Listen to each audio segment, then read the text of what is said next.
there, my name is Darcy and I'm a children's therapist at North Kent Mind.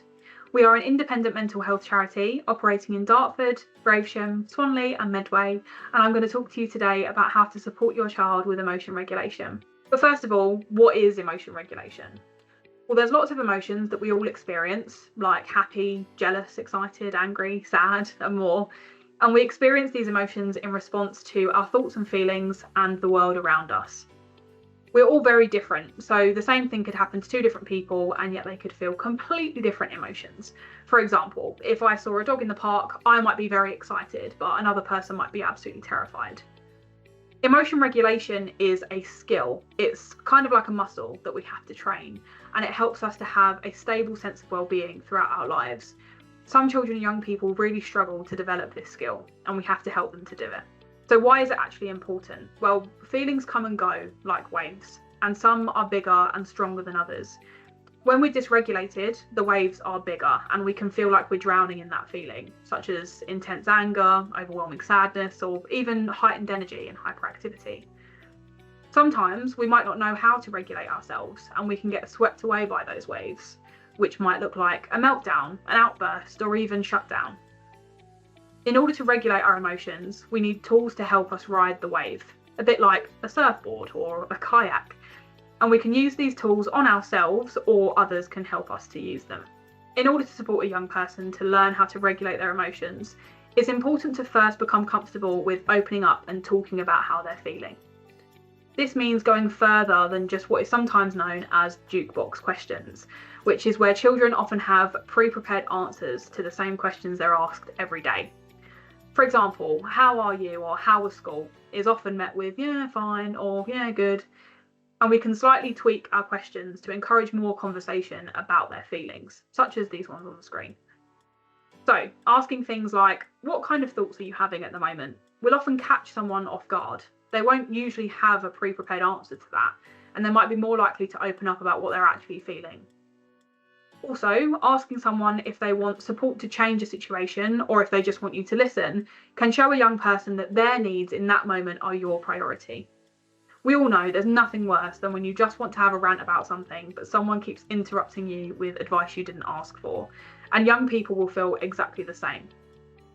Demonstrating that you can sit with them with their feelings without trying to change them can help them feel heard and validated, while also encouraging co-regulation, which is where you support your young person to regulate themselves. And how do we go about doing that? Well, it's really important that young people learn how to recognise emotions in both themselves and others. Regularly checking in with your young person and using tools such as the feelings thermometer on the screen can help explore the extent at which they're experiencing an emotion. You can also use something simple like a traffic light system or this inside-out check-in tool to help them identify how they're feeling at a glance. It's a really good idea to make tools like this available to children all the time, such as printing them out and sticking them on the fridge or on their bedroom door. This way, they can get used to identifying emotions regularly, and by making it a normal topic of conversation, children will gradually find it easier to find you and let you know that they're not okay. Internal tools are skills that we can teach young people to help them regulate themselves. These are like the kayaks that we can use to ride the wave of emotion.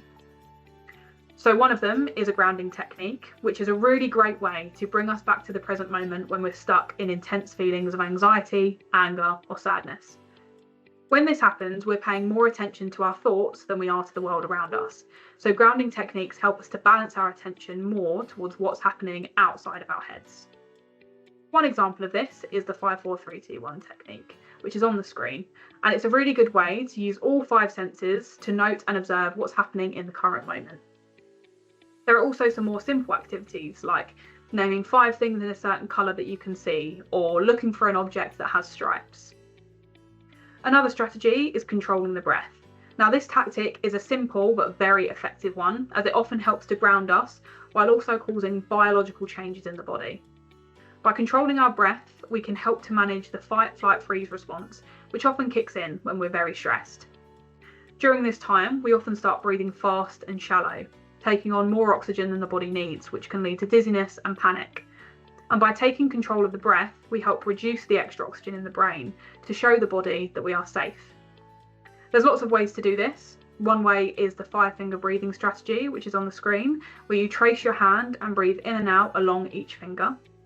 You can also breathe in for 4 seconds and out for 7 seconds, but the golden rule is that as long as you're breathing out for longer than you're breathing in, you'll be doing fine. So don't worry too much about getting the numbers right. We can also use positive imagery alongside these strategies to bring a sense of calm. So for example, if a child's safe space is their bedroom, you could ask them to close their eyes and imagine that they're in their bedroom. Ask them what it smells like. What can they feel under their feet? Are they sitting or standing? What can they hear? The mind is a very powerful tool, and studies have shown that imagining you're in a safe and relaxed space can actually help your body to feel calmer. This can also work for imagining that they're somewhere completely different, such as the beach or a theme park. And using their imagination and including the senses can actually be a very effective distraction if they need it. We've also got external tools, which are techniques that we can use to help them regulate themselves if they're struggling to ride the wave on their own. In moments of really high dysregulation, it's best to forget problem solving or discussing the issue. If you're already drowning, you really don't need to hear the safety instructions of swimming in the sea. These conversations can happen later. You can use techniques like guided mindfulness to ground the person. And one strategy you could try is known as body scanning. So you ask the child to sit or lay comfortably, placing their hands on their body. Ask them to focus on one part of their body at a time, usually starting from their feet. What can they feel? Is it tense or relaxed, hot or cold, shaking or still? Work your way through their whole body, all the way up to their head, and at any points they say they feel tension, ask them to imagine that body part completely relaxing, like a wet noodle. This often makes them laugh, which also helps to relax them, but it's a really good visual mind-to-muscle connection to help them relax those muscles. You can also use apps like Headspace to find guided meditation and mindfulness clips. Another great regulation tool is deep pressure therapy, which is especially effective for neurodiverse young people who need to have physical or sensory feedback from the outside to feel calm on the inside. You can apply deep pressure therapy using things like a tight hug around the arms and shoulders, or with a weighted blanket or a teddy. As well as this, an energy matching activity can also help to bring the body and mind to the same pace and then calm them both down after. So for example, someone who's very angry or very excited might need to jump or run to exert that extra energy before they can start to calm down. A distraction activity can also help to calm a young person if they're feeling overwhelmed by their thoughts and feelings or the feelings in their body. So for example, if someone becomes distressed by noticing every sensation in their body, playing a card game can give them an external focus outside the body. If you don't have a physical game to hand, you can also play a mental one, like the A to Z game, naming a celebrity for each letter of the alphabet. If you would like to seek further support and advice about helping young people regulate their emotions, there are services and resources available to you. North Kent Mind's Short Intervention Therapy Service offers short-term therapy to young people in Medway with a social worker or early help worker, and therapy is offered in multiple formats and modalities.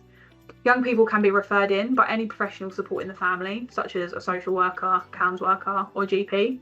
And North Kent Mind also have a school coaching service which operates within schools in North Kent and Medway to support pupils with their emotional well-being.